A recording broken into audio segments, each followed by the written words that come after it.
Exodus 10. Then the Lord said to Moses, "Go to Pharaoh, for I have hardened his heart, and the hearts of his officials, so that I may perform these signs of mine among them, that you may tell your children and grandchildren how I dealt harshly with the Egyptians, and how I performed my signs among them, and that you may know that I am the Lord." So Moses and Aaron went to Pharaoh and said to him, "This is what the Lord, the God of the Hebrews, says. How long will you refuse to humble yourself before me? Let my people go, so that they may worship me. If you refuse to let them go, I will bring locusts into your country tomorrow. They will cover the face of the ground so that it cannot be seen. They will devour what little you have left after the hail, including every tree that is growing in your fields. They will fill your houses and those of all your officials and all the Egyptians, something neither your parents nor your ancestors have ever seen from the day they settled in this land till now." Then Moses turned and left Pharaoh. Pharaoh's officials said to him, "How long will this man be a snare to us? Let the people go so that they may worship the Lord their God. Do you not yet realize that Egypt is ruined?" Then Moses and Aaron were brought back to Pharaoh.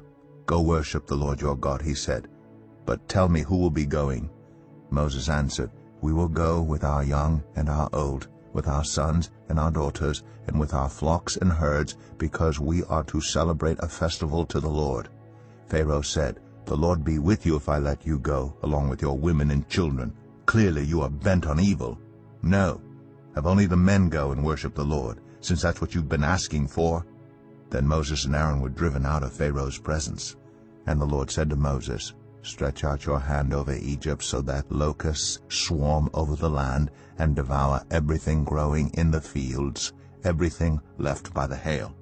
So Moses stretched out his staff over Egypt, and the Lord made an east wind blow across the land all that day and all that night. By morning the wind had brought the locusts.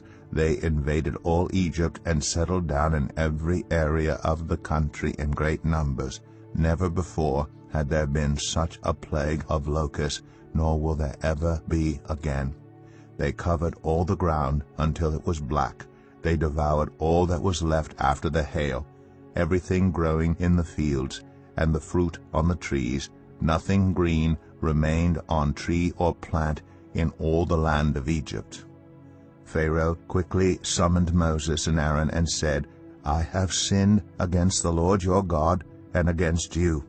Now forgive my sin once more, and pray to the Lord your God to take this deadly plague away from me."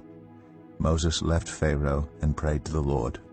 And the Lord changed the wind to a very strong west wind, which caught up the locusts and carried them into the Red Sea. Not a locust was left anywhere in Egypt.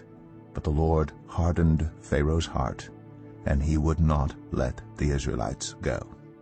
Then the Lord said to Moses, "Stretch out your hand toward the sky, so that darkness spreads over Egypt, darkness that can be felt."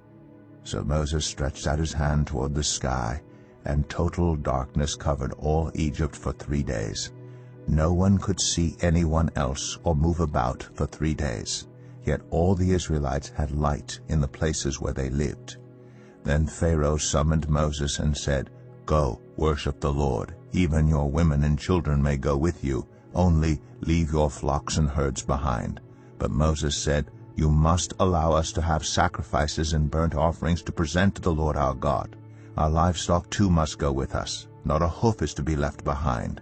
We have to use some of them in worshiping the Lord our God. And until we get there we will not know what we are to use to worship the Lord."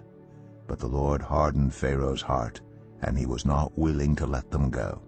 Pharaoh said to Moses, "Get out of my sight. Make sure you do not appear before me again. The day you see my face, you will die." "Just as you say," Moses replied. "I will never appear before you again."